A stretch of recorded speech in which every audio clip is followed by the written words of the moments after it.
Good morning, everyone. This is Dr. Kelly, and I realized late last night I didn't do a video yesterday.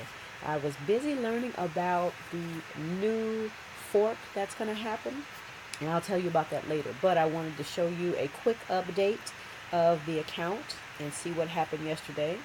So, yesterday being the 29th, I was able to do a loan of $120. So that means that in the lending wallet there was $120.58.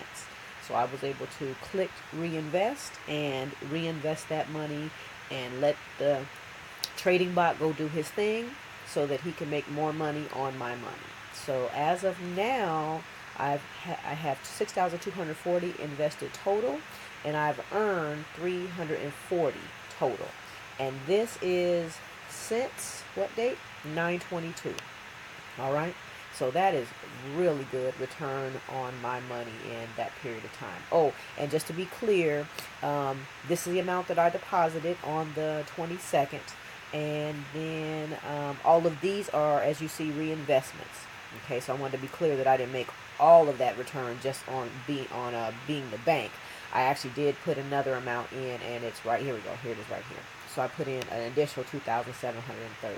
So those were two deposits I made. Everything else has been a reinvestment of something I've made, of everything that the 1% interest. So everything else has been a blessing. I'm gonna call it that. So the amount actually earned from the 1% average return every single day total has been $340.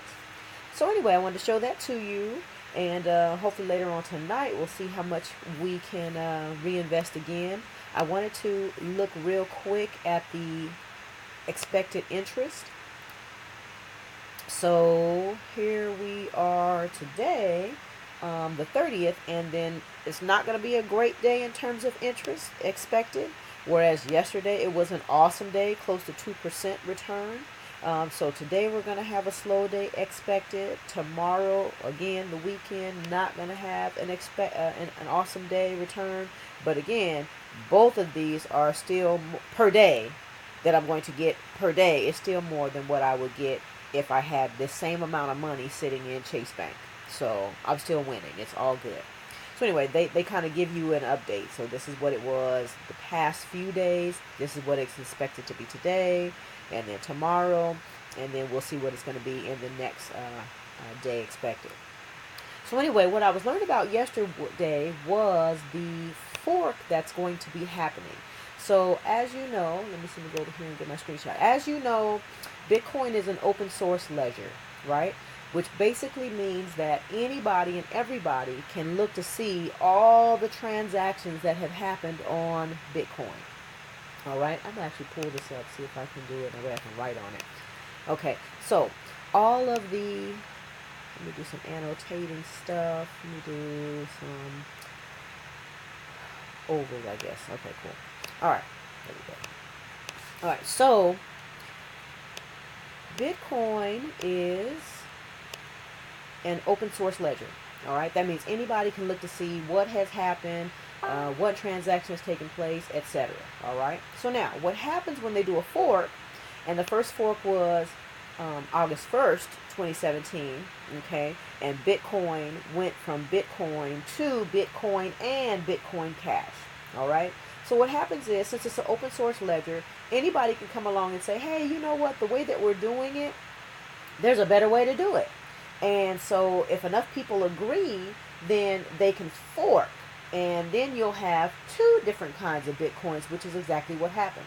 So in the old way, there was 1 megabyte MB block size, because Bitcoin was created in 2009. Back then, that was all you could have at the time. All right. Now, since technology's gotten better, they said, hey, we can do the ledger better if we have a larger block size. So enough people came along and said, yeah, you know what? Yeah, makes sense. So that's exactly what happened. And then right here, I'm going to pull this down and just kind of show you this right here. All right. I'm learning new technology stuff, which is good for me, because usually I have my 18-year-old do everything. Okay, so the 1 MB block size limits transaction speeds to 4 to 7 transactions per second, which can compete with Visa and PayPal's 2,000 transactions per second. Newer, innovative wallets permit an increase in block size, and the introduction of Bitcoin Cash is necessary to scale for the mass adoption of this as a payment platform. All right?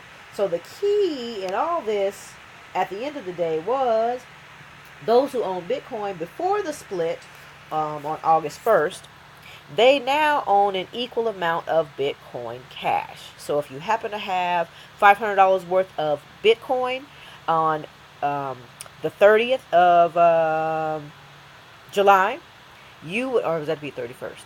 Then you, yeah, the 30th. And then you would have a equal amount of Bitcoin Cash because the ledger is not going to change. So on the day before the fork, the split, on the day before, if you had, $3,000 worth of Bitcoin, you're still going to have $3,000 worth of Bitcoin. All they're doing is adding an additional ledger. So the new ledger has to be equal to the ledger that was before.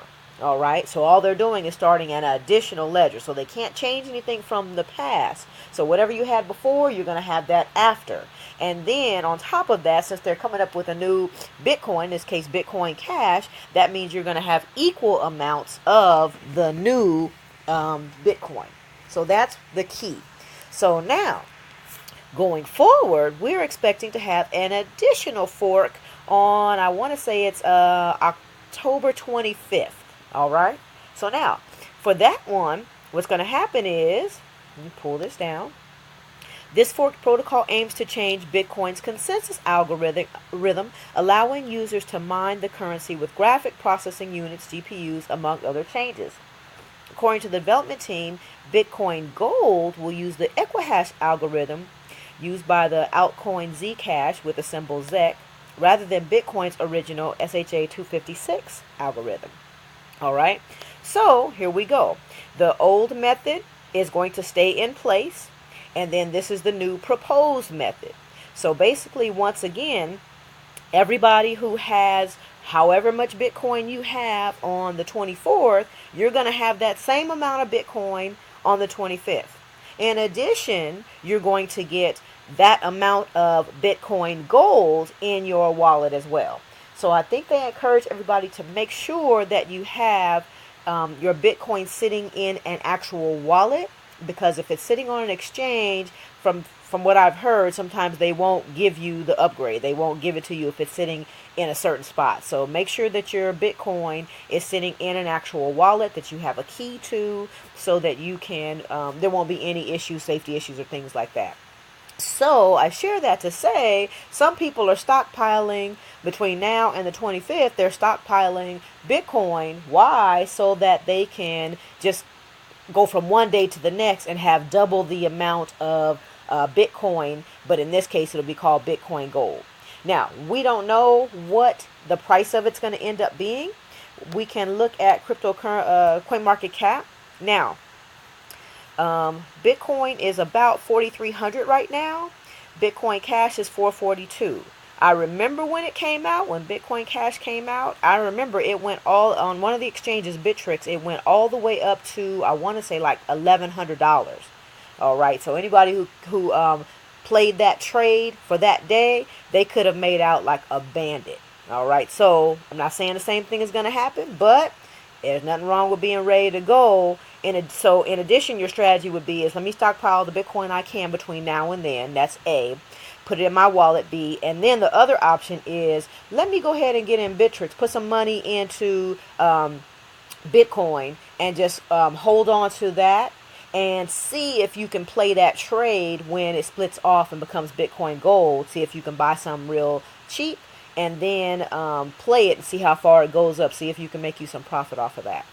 So anyway, that's what my video is about today. I hope you learned some information. I know I did. And we'll talk to hopefully later on today, matter of fact. Take care and have a great one. Bye-bye.